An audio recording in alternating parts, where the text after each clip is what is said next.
अभी पलासी अररिया नेपाल की तराई पड़ता है ना, नेपाल से सटे बॉर्डर पे है। यहाँ मक्का भरपूर मात्रा में सभी किसान लगाते हैं।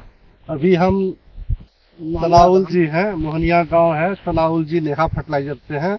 हम दोनों मिलके मक्का के बारे में जानते हैं, जो कि मक्का आखिर शुरू से कैसे लगाया जाता है।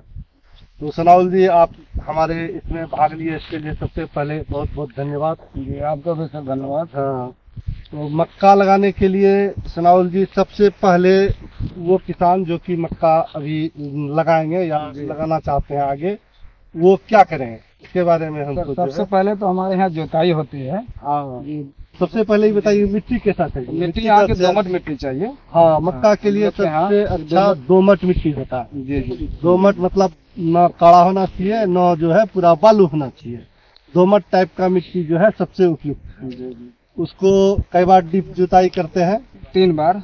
3 से 4 बार डीप मतलब गहरी जुताई किया जाता है। उसके बाद और उसमें खाद का छिड़काव होता है। खाद यूरिया पोटास का। डीएपी कितना? 60 केजी। जी, एकड़ 60 पर एकड़ 60 केजी जो है डीएपी में देना चाहिए कम से कम। हाँ, 40 केजी जो है उसके साथ urea, 20 KG potash, 20 KG potash और सल्फर जब बोरन वो पर जो एकड़ में जो है 2 केजी सर। हाँ, अगर खेत में सल्फर बोरन जो है देने से ये टॉप तक जो है आपका दाना आता है और दाना में शाइनिंग होता है। अगर खेत में जिंक का कमी हो तो 5 केजी एकड़ आजकल चिलेटेड जाता है, नहीं तो जिंक जो है पहले आपको देना पड़ेगा, 4-5 दिन पहले देना पड़ेगा। अगर चिलेटेड जिंक है तो वो फर्टिलाइजर के साथ भी आप जो है दे सकते हैं। उसके बाद पटा मार के खेत में जो है लाइनिंग कर लिया जाता है। क्या 10 बाई 20 तो हम लोग के यहाँ रोपाई होता है। लाइनिंग करके उसके बाद जो है इनको 20 से 20 की दूरी 10 इंच। हाँ, और कतार हाँ, वो 20 इंच और बीच की दूरी 10 इंच।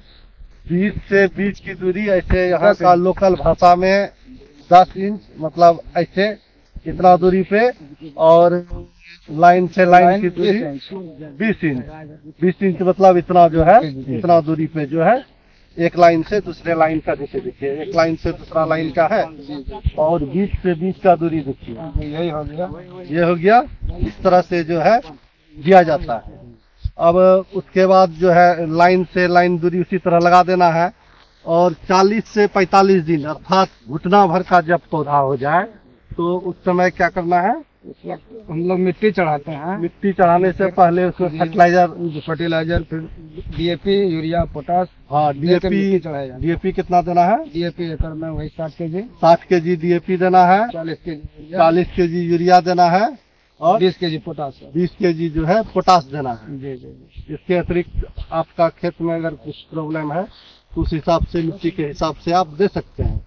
उसको देख के खेत का सिंचाई किया जाता है। हाँ, उसके बाद सिंचाई होता है। सिंचाई के बाद फिर यूरिया का सर छिड़काव किया जाता है। हाँ, सिंचाई के बाद अगर की हाइट आपका पौधा जो है कम है या पौधा हरापन नहीं है तो उसमें यूरिया का छिड़काव कीजिए। जहाँ में नाइट्रोजन ज्यादा है वहाँ उसका जरूरत नहीं है। उसके बाद जो है जैसे धन सीसी 45 दिन के बाद 60 से 65 दिन में, हाँ 70 दिन 70 से 75 दिन में धन सीसी आता है। ये रबी का बात है। जी, टेम्परेचर लो रहता है उसमें। 75 दिन के बाद धन सीसी की अवस्था में आने लगता है। धन सीसी का अवस्था में आने से लेके दाना बनने तक इसमें भरपूर मात्रा में खेत में नमी होना जरूरी है। जी, तो उस तरह खेत में नमी जो है बनाए रखे। उस अवस्था में आकर हम लोग पोटास और यूरिया का छिड़काव करते हैं। हाँ, और उस अवस्था में पोटास और यूरिया का जो है आप छिड़काव करने से आपका उपज बहुत बढ़िया होगा। और दूसरा चीज क्या है, उपज तो बढ़िया होगा। नमी बनाने से जैसे ये कम रह गया वो दाना ये हाँ, और बहुत आदमी जैसे ये बीमारी लगता है इसमें गड्ढा में, इसका मोची में पिराडन का भी जो है प्रयोग करता है, जिससे प्रयोग करता है, जिससे ये प्रॉब्लम जो है नहीं आता है। और सिंचाई नमी तब तक बनाए रखना है जब तक कि दाना जो है पूरा आपका पक नहीं जाए।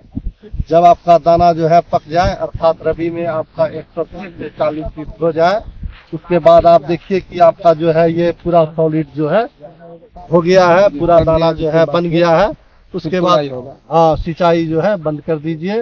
आपका ये जो है थोड़ा सूखने लगे तो उस समय आप जो है इसका कटाई कीजिए, आपको भरपूर जो है पैदावार देगा, बहुत अच्छा रहेगा। इसी के साथ बहुत बहुत धन्यवाद। आपका भी बहुत धन्यवाद।